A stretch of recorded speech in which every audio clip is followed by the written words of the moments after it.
और अब खबरें विस्तार से। मध्य प्रदेश के अंदर कांग्रेस पार्टी के एक विधायक की तरफ से अपने ही पार्टी के एक नेता के ऊपर बड़ा गंभीर और संगीन आरोप लगा है। दरअसल इस आरोप के तहत उसने अपने ही पार्टी के नेताओं के ऊपर आरोप लगाते हुए कहा कि आप अगर बीजेपी का काम करना चाहते हैं, बीजेपी के एजेंट के रूप में काम करना चाहते हैं, तो आप कांग्रेस पार्टी को छोड़ सकते हैं। दरअसल कांग्रेस विधायक आरिफ मसूद कांग्रेस के भीतर खातियों पर निशाना साधते हुए नजर आए और एक कार्यक्रम के दौरान मंच से ही बोल पड़े कि कांग्रेस में रहकर बीजेपी के लिए काम करने वाले कमल छाप चिंटुओं की अब कोई जरूरत नहीं है और अब उनकी खैर नहीं है। मेरा रिश्ता जीवन का बन गया। ये हमारे नफरत का माहौल फैलाने वाले चंद चिंटू जो कांग्रेस के पैदा हो गए यहाँ पे, ये एक आध दो जो चिंटू है ना, इन चिंटुओं से कहना कि मालिक ने चाहे 18 में भी तुम्हारा बिस्तर बन गया था और 23 में इससे ज्यादा ताकत से तुम्हारा बिस्तर बन करेंगे। तो या तो चिंटुआ खुले चले जाओ बीजेपी में, और अगर नहीं जा सकते हो तो अपने घर बैठ जाओ। अब दलाली की दुकान कांग्रेस के झंडे के नीचे मध्य विधानसभा में नहीं चलेगी। जो लोगों के साथ गुंडागर्दी कराते थे, क्या हुआ हाल पता चल गया ना एक का। आगे भी कोई करेगा तो ध्यान रख लेना। अब मल्टियों में गुंडागर्दी करी तो वहीं जाना पड़ेगा जहां एक चला गया। खोले नहीं घूम पाओगे अभी मल्टियों में। गलत फहमी मत पालना। और इस बीच हमारे साथ दो खास मेहमान कार्यक्रम में जुड़ चुके हैं। भारतीय जनता पार्टी से नेता गुलरेज शेख हमारे साथ कार्यक्रम में जुड़ चुके हैं और कांग्रेस पार्टी से प्रवक्ता मिथुन सिंह हमारे साथ कार्यक्रम में जुड़ चुके हैं। और इस वक्त ज्यादा जानकारी के साथ हमारे संवाददाता शुभम गुप्ता भी हमारे साथ भोपाल से सीधे जुड़ चुके हैं। शुभम, सबसे पहले ये पूरा मामला जब सामने आया, कांग्रेस पार्टी के विधायक की तरफ से अपनी पार्टी के नेताओं के ऊपर सवाल उठा दिया गया है।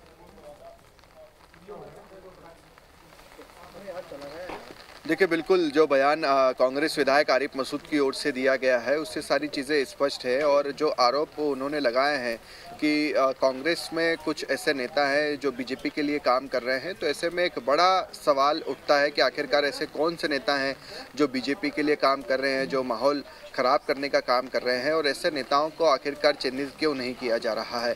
तो ऐसे में अब चीज़ें इसी को लेकर है। आरिफ मसूद से भी यही सवाल हो रहा है कि आखिरकार अगर ऐसे कोई नेताओं की सूची कांग्रेस के पास है या वो उन्हें जानते हैं, तो फिर उनके नेताओं के नाम सामने आने चाहिए। पीसीसी चीफ कमलनाथ के सामने उनके नाम रखे जाने चाहिए ताकि स्पष्ट हो सके कि आखिरकार ऐसे कौन से नेता हैं जो कांग्रेस में रहकर बीजेपी के लिए काम कर रहे हैं।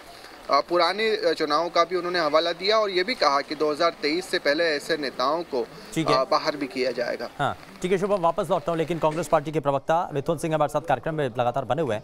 मिथुन सिंह जी, अब जिस तरीके से कांग्रेस पार्टी के विधायक ने निशाना साधा है, आरिफ मसूद आखिर कहना किस तरफ, इशारा उनका किस ओर है?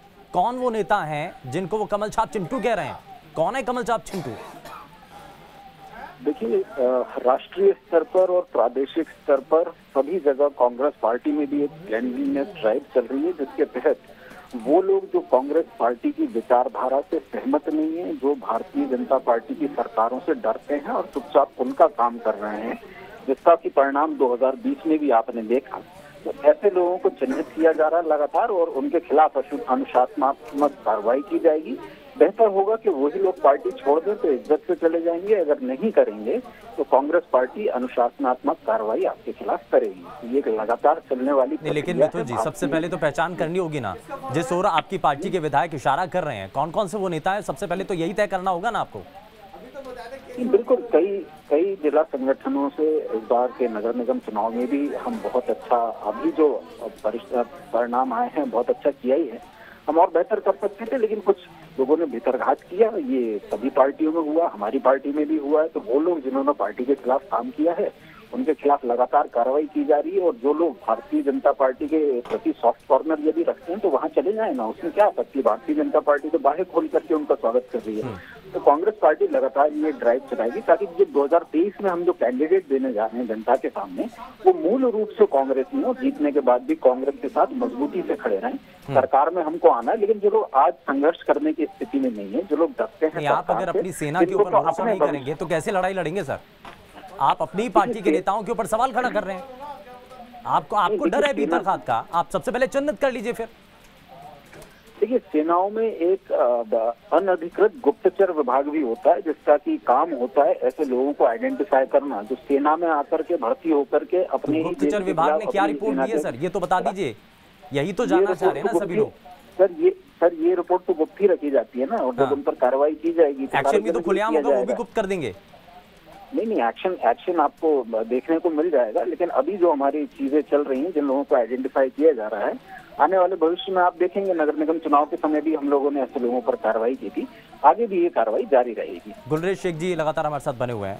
गुलरेज जी, अब जरा एक सवाल का जवाब तो दीजिए। कांग्रेस पार्टी के प्रवक्ता वो ये कह रहे हैं कि कांग्रेस पार्टी के भीतर ऐसे कुछ नेता हैं जो भीतरघात करने के लिए तैयार बैठे हैं। वो ऐसे नेता कांग्रेस पार्टी के भीतर नहीं है, बीजेपी के भीतर भी हैं, और ऐसे नेताओं को से डर आपको भी है क्या? नहीं, ऐसा कोई भारतीय जनता पार्टी में नहीं है, क्योंकि भारतीय जनता पार्टी में विचारशील कार्यकर्ता कैडर से होते हुए आता है। लेकिन अभी ये जो बातें चल रही है ना भाई साहब, ये कांग्रेस पार्टी की इंटरनल चर्निंग और आंतरिक जो इनके मतभेद हैं वो दिखाते हैं कि किस प्रकार से कांग्रेस पार्टी अंदर से लड़ रही है, और जो बातें हैं मंचों तक आना शुरू हो गई है। आप कमलनाथ को कमल छाप बोल के उनकी बेइज्जती कर रहे हो, जानबूझकर किया जा रहा है ये। मैं आपको कुछ देखिए, मैं नाम सीधे नहीं बोल रहा हूँ क्योंकि इनका इंटरनल मामला है, लेकिन इन्होंने क्या बोला, कमलनाथ को इन्होंने कमल छाप बोला, चिंटू शब्द का उपयोग किया। अब चिंटू जो है वो दिग्विजय सिंह के कौन से करीबी नेता के बेटे का नाम है, ये सब जानते हैं। तो ये सीधा जो निशाना है कमलनाथ और दिग्विजय सिंह के गुट के ऊपर है। नहीं, भीतरघात का नतीजा तो देख लिया ना, 2018 के जो परिणाम थे और उसके बाद जो हुआ वो सबके सामने है। लेकिन क्या बीजेपी कांग्रेस पार्टी के नेताओं को तोड़ने के लिए भीतरघात की तैयारी कर रही है? यही आपका चक्रव्यूह है क्या, कि दूसरी पार्टी को तोड़ दें? देखिए वैसा, मैं रोज कम से कम 2-3 चैनल पर बैठता हूँ, और 3 में यदि बैठता हूँ तो एक चैनल के ऊपर कम से कम एक चैनल के बाद डिस्कशन के बाद, डिबेट के बाद कांग्रेस के प्रवक्ता का मेरे पास फोन आता है कि योगी भाई साहब से बात करा दो, शर्मा जी से बात करा दो, हितानंद जी से बात करा दो, और हमको कहीं ना कहीं एडजस्ट कर लो। तो ये तो स्थिति है कांग्रेस पार्टी की, हम क्या बोले इसमें, इनको अपना घर में अपना गिरेबान देखना है। अच्छा चलिए, जरा जल्दी से एक एक्शन ले लेते हैं। मिथुन सिंह जी लगातार बने हुए। मिथुन सिंह जी, आपको किस बात का डर है? आपको बीजेपी के नेताओं से डर है कि वो कहीं ऐसा ना हो कि चुंबक लगा करके आपकी पार्टी के कुछ बड़े नेताओं को खींच लें अपनी तरफ? ऐसा डर तो नहीं है आपको? देखिए, हमने तो स्पष्ट कह दिया है कि जिन लोगों को भारतीय जनता पार्टी अच्छी लगती है, चुंबक की जरूरत ही नहीं है, आप खुद मैग्नेट बन करके चले जाइए। लेकिन अभी भारतीय जनता पार्टी के साथी ने बहुत अच्छी बात कही कि भारतीय जनता पार्टी में ऐसे कोई लोग हैं ही नहीं, मतलब जितने लोग हैं वो भारतीय जनता पार्टी की मूल विचारधारा का प्रतिनिधित्व करते हैं। तो अभी जो प्रहलाद लोधी ने जो ब्राह्मणों के खिलाफ बयान दिया था, वो भारतीय जनता पार्टी की मूल विचारधारा है, वो कोई इम्प्लांटेड व्यक्ति नहीं, और ये भारतीय जनता पार्टी के कर्मठ कार्यकर्ता है। प्रज्ञा सिंह जी जो बयान देती है भारतीय जनता पार्टी का अधिकृत वक्तव्य होता है। मेरा एक निवेदन है गुलरेज जी से, आपके वीडी शर्मा जी से फोन पर बात कराने के लिए कई लोग आपसे आग्रह करते हैं। एक आग्रह आपके विधायक, आपके सांसद केपी यादव जी ने भी किया था, ज्योतिरादित्य सिंधिया के खिलाफ उन्होंने पत्र लिखा था। वो न केवल आपकी पार्टी के सांसद हैं बल्कि आपकी पार्टी के अधिकृत प्रदेश प्रवक्ता भी है। तो मेरा निवेदन ये बता दीजिए, उन दोनों में से किसके खिलाफ आपने कार्रवाई की है? ज्योतिरादित्य सिंधिया के खिलाफ की है या केपी यादव के खिलाफ की है? नरेंद्र मोदी जी ने कहा था कि प्रज्ञा सिंह जी को मैं कभी माफ नहीं कर सकता, उनके खिलाफ कार्रवाई हो गई है क्या? अजय विश्नोई जी रोज शिवराज सिंह चौहान जी को कहते हैं कि आपके राज्य में ठीक से कानून व्यवस्था नहीं चल रही है। मिथुन जी, आपने जो खुला ऑफर दिया ना अपनी पार्टी के भीतर, आपने जो खुला ऑफर दिया कि जिसको जाना है वो चले जाए, तो ऐसा ना हो कि पूरा खेमा खाली हो जाए। नहीं, अब आप आने वाले समय में देख लीजिएगा कितने लोग जाएंगे। तो जो लोग गुप्त रह करके भाजपा के यदि काम करना चाहते हैं तो वो करें। और कमल छाप की जो बात कह रहे थे, आपको डर बीजेपी से ही क्यों है? आपको ऐसा क्यों लग रहा है कि बीजेपी ही एक आपकी पार्टी के नेताओं को खींचने की कोशिश कर रही है? संपर्क में है कुछ नेता ऐसे, आपको लग रहा है? आप कोई तो डर का आधार होगा ना। आप कह रहे हैं कि हमारा गुप्त विभाग भी है जो कि पूरी रिपोर्ट भी आई होगी, तो कौन कौन से नेता हैं जो कि संपर्क में है बीजेपी के नेताओं के? देखिए, हमें किसी प्रकार का डर नहीं है। डर होता तो हम इन लोगों को रोकने की कोशिश करते यदि हमारे पास कार्यकर्ता नहीं होते। हमारे पास तो कार्यकर्ता विपुलता में उपलब्ध है और मजबूती से वो लोग काम कर रहे हैं। उसके परिणाम भी आपके सामने है। भारतीय जनता पार्टी हर जगह चारों खाने चुप हो रही है, लेकिन भारतीय जनता पार्टी के जो ऑपरेशन लोटस चलाने के प्रयास हर जगह होते हैं, अपने लोगों को इम्प्लांट करना, पार्टियों में भेजना, फिर उनको जिम्मेदार पद पर ला करके फिर उनको वापस खींच लेना पैसों के आधार पर, तो ये भारतीय जनता पार्टी का मूल चरित्र है, क्योंकि जनता का समर्थन इनके साथ है नहीं। तो ये अपनी रणनीति पर चलते रहे। हम तो कह रहे हैं आज जाना है आज चले जाओ, कल जाना है कल चले आओ। 5 वोट आपकी वजह से प्रभावित नहीं होंगे। जनता जो है आपको वोट नहीं देती, कांग्रेस पार्टी को वोट देती है। जो कांग्रेस की मूल विचारधारा के साथ है वो पार्टी में रहें, जो भाजपा को पसंद करते हैं, जो कमल छाप है वो कमल के पास चले जाएं। नहीं, ये पता कैसे चलेगा? इसकी पहचान कैसे होगी? इसका टेस्ट कौन सा होगा सर? परीक्षा पास करनी होगी कोई? कैसे पता चलेगा? देखिए, पार्टी में अपने स्तर पर ये चीजें आ रही हैं। हम लोग एक परफॉर्मेंस ऑडिट हम लोगों का समय समय पर कराया जा रहा है। हमारे जिलाध्यक्षों से लगातार उनका फीडबैक लिया जा रहा है। हमारे नीचे के संगठन मंडलम सेक्टर तक से हम लोग फीडबैक ले रहे हैं। जिन लोगों से काम ठीक आ रहा है उन लोगों को हम लोग आगे बढ़ाने का लगातार काम कर रहे हैं। गुलरेज जी को जोड़ लेता हूँ। गुलरेज जी, अब आप ही कुछ क्लियर कर दीजिए। मिथुन जी तो कुछ बता नहीं रहे हैं। वो कह रहे हैं कि उनका एक गुप्त विभाग है, वो रिपोर्ट भी गुप्त रहेगी, लेकिन एक्शन होगा सार्वजनिक। आप ही बता दीजिए कि कौन कौन से नेता है कांग्रेस पार्टी के जो आपके संपर्क में है इस वक्त?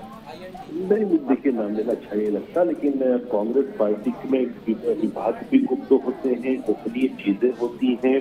इनके पास इतने ज्यादा कार्यकर्ता हैं कि 3 साल से अपने राष्ट्रीय अध्यक्ष को फुल टाइमर नहीं रख पाए, तो इनको मुबारक हो ऐसी चीजें। लेकिन मेरे भाई मिथुन ने सारी बातें की, लेकिन मैंने जो इनसे कहा था वो बात नहीं की कि जो इन्होंने कमलनाथ को कमल छाप कहा और चिंटू शब्द का उपयोग किया, सीधे मालूम पड़ जाएगा। मैंने आपको इतनी बड़ी हिंट दे दी कि एक बहुत बड़े कांग्रेसी नेता जो कि बहुत नजदीक थे दिग्विजय सिंह जी के, उनका बेटा है चिंटू। हाँ, ये जो कहा गया है कि कमल छाप चिंटू हैं, ये कमल छाप चिंटू का मतलब क्या है फिर? कमल छाप चिंटू मतलब कमलनाथ चिंटू। हाँ। तो कमलनाथ और दिग्विजय सिंह दोनों पे हमला है वो। यानी कि आप कह रहे हैं कि कमलनाथ खेमे के जो लोग हैं उनको कमल छाप चिंटू कहा जा रहा है? अरे भाई साहब, कमलनाथ को कमल छाप कहा जा रहा है। चिंटू जो है ना वो दिग्विजय सिंह खेमे को बोला जा रहा है, क्योंकि दिग्विजय सिंह खेमे का एक चलिए ठीक है, उसके बेटे का नाम है चिंटू।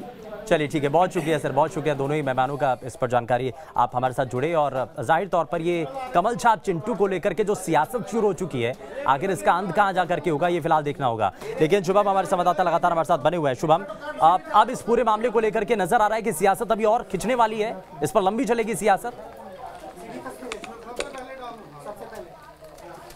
देखिए, बिल्कुल ठीक कहा, क्योंकि बीजेपी भी बार बार यही सवाल पूछेगी कि आखिरकार कौन से ऐसे नेता हैं। और आप ये तो छोड़िए बीजेपी की बात छोड़ें, अगर आप कांग्रेस के ही नेताओं की बात करें तो कांग्रेस के ही नेता ये सवाल करेंगे कि आखिरकार ऐसे कौन से नेता हैं जो कांग्रेस में रहकर बीजेपी का साथ दे रहे हैं, उनके लिए काम कर रहे हैं। तो ये मामला अभी और भी बढ़ेगा। आरिफ मसूद से भी लगातार ये सवाल किए जाएंगे। और आखिरकार अगर इस चुनाव में इस तरह से कुछ नेता थे जिन्होंने कांग्रेस में रहकर बीजेपी के लिए काम किया, हालांकि पार्टी के सबसे बड़े नेता राहुल गांधी ये बात स्पष्ट कर चुके हैं कि जो भी बीजेपी में जाना चाहे, जो उनके विचारधारा से सहमत है, वो अभी ही पार्टी छोड़कर जा सकता है। ये प्रियंका गांधी, राहुल गांधी कह चुके हैं, कमलनाथ भी कह चुके हैं। और हमने 2020 से लेकर 2022 तक देखा है कि कई ऐसे सैकड़ों ऐसे कांग्रेस के नेता हैं जो इस वक्त बीजेपी में जा चुके हैं। ठीक है, बहुत शुक्रिया शुभम इस पर जानकारी देने के लिए। तो ये पूरा मामला सामने आया है और इसको लेकर के अब सियासत भी होती हुई नजर आ रही है।